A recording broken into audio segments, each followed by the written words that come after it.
Oh, it's you two. And Flins. Given the hour, I guess it must be an emergency. It is indeed. Our sincerest apologies for interrupting your rest. We are investigating a certain matter in connection with Sergeant Major Sosi. We'd like to know if he has sent you a request for maintenance to be performed on his mechanical arm. Sosi. Oh, so the rumors I heard, are they true? You know what? Forget it. I'm sure it's complicated. No further questions from me. Just a moment. I need to check my records. Thank you for your understanding.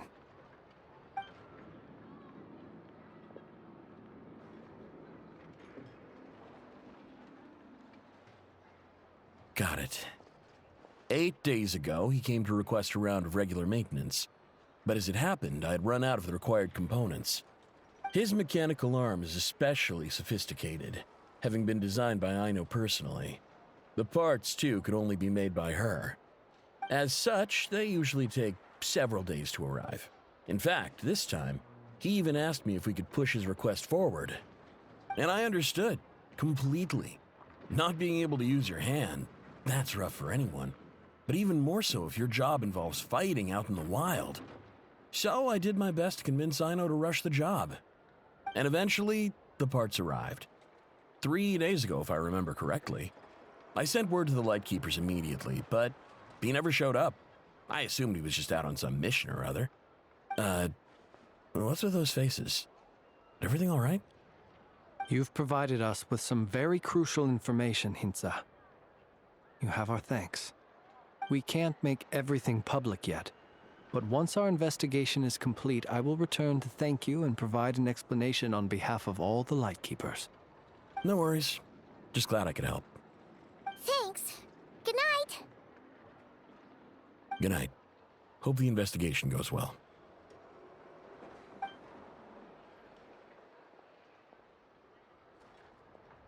It seems that it is as we guessed.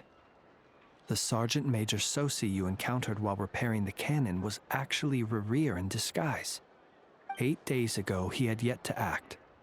But at some point after that, he attacked and imprisoned the Sergeant Major. With the immense gap in strength between them, the job was finished in a single blow. And thus Rerir had no opportunity to discover the malfunctioning mechanical arm. Perhaps his mastery of shapeshifting extends only to outward form, and not therefore to complex internal mechanisms. Hence his oversight of the uniquely mechanical traits of the Sergeant Major's arm, and in turn, this flaw in his disguise. You're saying he thought no one would realize his mechanical arm is actually made of some kind of black muck on the inside, so long as it worked, right? Still seems like there's a lot of guesswork involved here, but it mostly makes sense. This also has me stumped for the moment. The cannon has always been used to destroy the wild hunt, and it works as intended. But how would that help Rerir exactly? Assuming he plans to collect the fragments within wild hunt anomalies, firing the cannon works against him, since it would blast those fragments to smithereens. So we solved one mystery, only to dig up another. Whew. This is getting Paimon kind of down.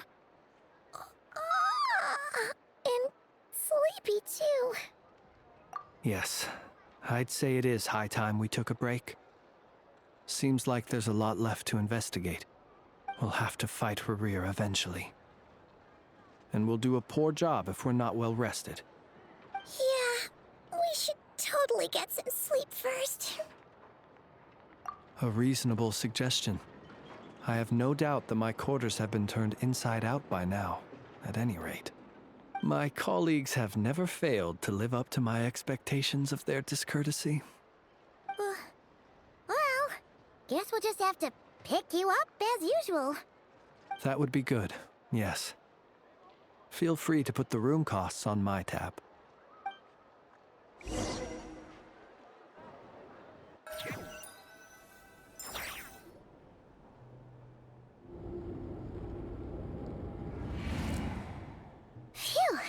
back inside. We can finally take a breather. Okay, Paimon. In and out. I suppose we could all take a moment to unwind. As I recall, our first meeting took place not far from here. Ah, the nostalgia. Had you already sensed the unique power within my lantern at that time?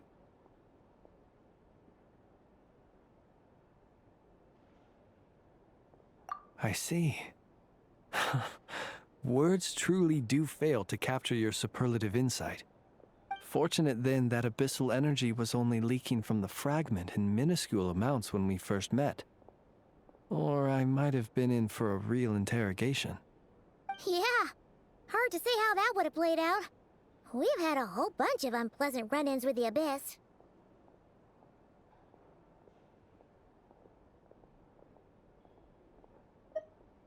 You mean to ask why I'm going this far to oppose him? Well, as a Lightkeeper, I'd say I'm simply doing my job. Yeah!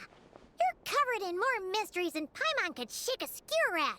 You can't just get out of explaining yourself by making lame excuses. All right. I suppose I do owe you some honesty, whether out of gratitude or the need to build trust. Your deductions have been quite correct. Should one wish to conceal oneself within a lantern, elemental power alone is not enough. You know humans well, and naturally you understand their limits. But some things that humans would consider difficult are quite normal in the eyes of non-humans.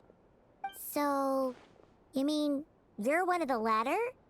Have you heard of how Snezhnaya was once the realm of the Fae? This race is no longer of any importance, but they still exist, as evidenced by the fact that I am standing before you. We've heard some scattered legends, but that's all Paimon thought there was to it. I once turned my heart toward humanity, and thus did I experience loss. I once labored and did much, and put an end to my tale with my own hands.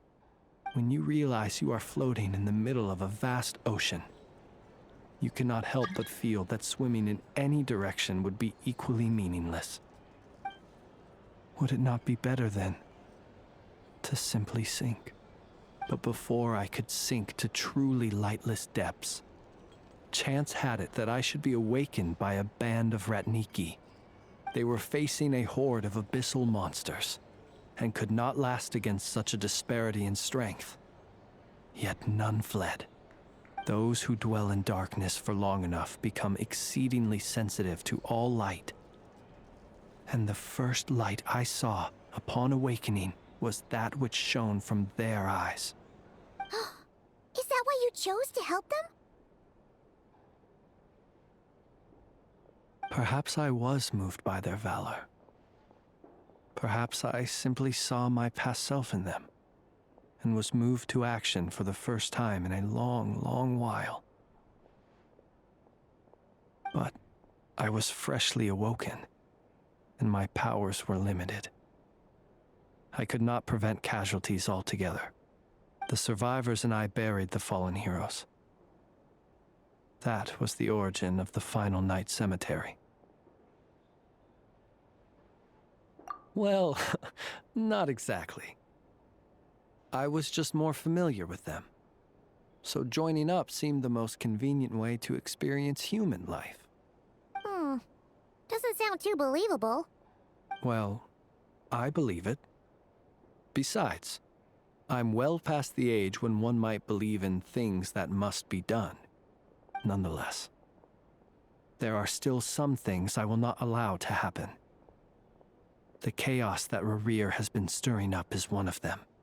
Tomorrow I shall go and check our records to see if I can find any connection between the Wild Hunt, Rerir, and the Cannon. Will you need us to get you where you need to be? Oh, I'll be fine.